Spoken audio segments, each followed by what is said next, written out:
Just wanted to ask each of you, or all of you, about what you thought of the new dietary guidelines. In fact, they're somewhat controversial at this point. There's some disappointment among some experts because the original guidelines had called for a reduction in red meat and processed meats in particular, bacon, ham, sausage, being factors that increase your risk for cancer. And the World Health Organization was very clear on that point.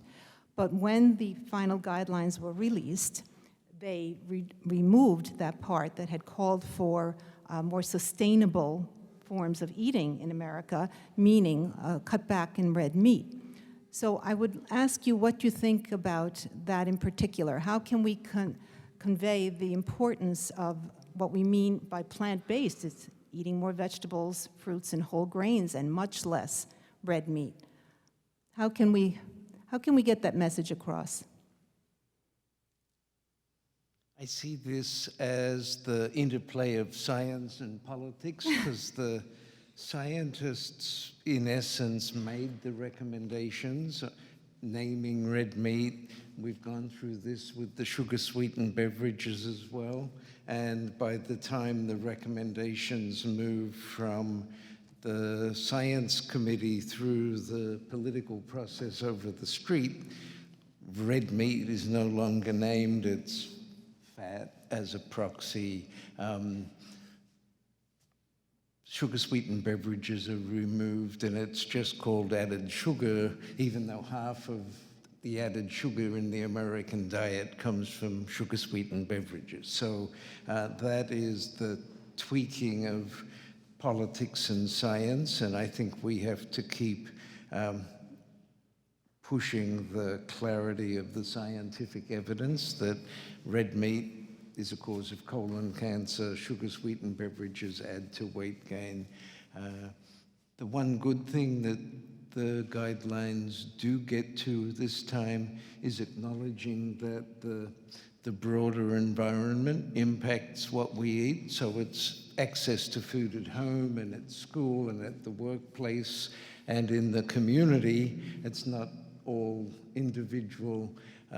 It's the availability and what we put out there for our co-workers and actually model in workplaces and so forth also influences what people eat. And naming that as part of our environment for our foods, I think, makes this a real shared responsibility across the community to think about diet. We've always said, you know, grandparents are as responsible for what their grandchildren are eating when we talk about childhood and adolescent diet if they're doing childcare, aunts, nieces, etc.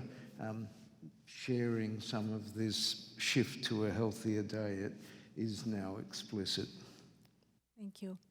Would anyone else like to say something about that? So I'm going to take a slightly different tack, but just something for maybe some of the folks here to think about, in that there is a, as I know all of you have heard, there is a real new dialogue that's developing with respect to climate change issues and looking at the role of whether we should have a carbon tax on looking at the production, the CO2 production. And it turns out that animal meat production is an incredibly intensive, water-consuming, CO2-producing issue on our planet. And so I think if we start to think about how the coming together of a number of major global issues on climate change, carbon output, and the like, one of the things that we'll see is that food production, particularly the food production that we know is inherently unhealthy for humans, is actually a huge culprit playing a role out in terms of a number of CO2 production issues. So we talked about earlier about the stovepiping of a number of communities, whether it's a given cancer.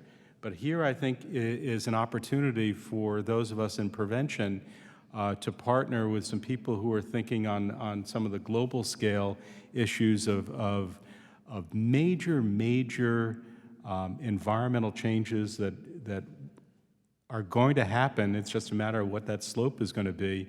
And when I look in China and I see the intensive amount of what's being done for animal meat consumption and its impact on the environment, this may be the way that we can bring global macroeconomics to bear in prevention in a very positive way. Thank you. Yes, Dr. Christiani.